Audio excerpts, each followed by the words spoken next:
I've always cared about wildlife.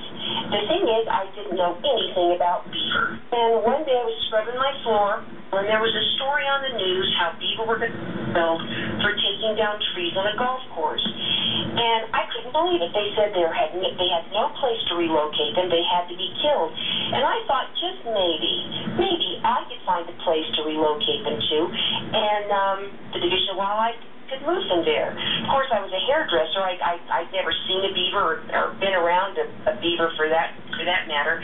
But the first place I called, Rocky Mountain National Park, said they'd be happy to take some beaver. I couldn't believe it. I called the Division of Wildlife. I thought they'd be really happy here. They didn't have to kill these animals. They told me, do you know how much money that'll cost? And I said, what, $5 for gas? I'll do it. I was just, here I'm the hairdresser, found a place to put these beaver, and I think, well, how I agency could. But here I called the city of Aurora where the beaver were living, and they gave me the name of the trapper. When I called the trapper, he said, well, you can't live trap beaver because every time that he had tried, they'd drown. So I said, I'll do it. Here I'm going to live trap and relocate the beaver, and I've never even seen a beaver. I went to the Division of Wildlife, borrowed some hand-cocked live beaver traps, read the instructions that came with the trap, and the first night out, I caught 2 beaver. It was probably one of the most exciting things I had ever done in my life.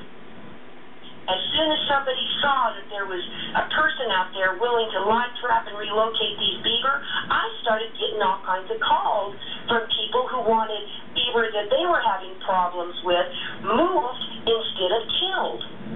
Well, the more I started handling these beaver, the more I read about them. I was just blown away by them. They weren't aggressive. Most of them you could pick up. They were just the most amazing animal I had ever been around.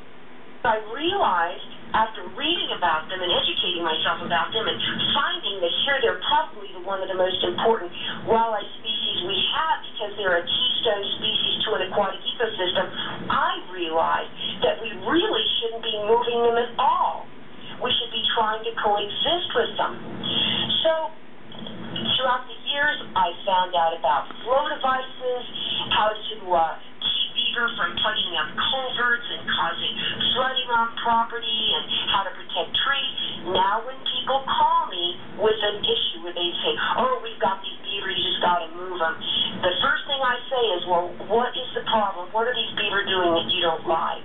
And I always try to solve the problem instead of just going ahead and moving these beaver. And I'm telling you, the more people understand and learn about beaver, they just really grow to appreciate them, especially here in the arid West. If you want water, you want beaver. You want to stop soil erosion, you want beaver. They recharge the aquifer, they promote biodiversity, and 85% of all wildlife at some point in their lives depend on the habitats these little humble rodents create. I went from becoming knowing nothing about beaver to becoming a beaver believer.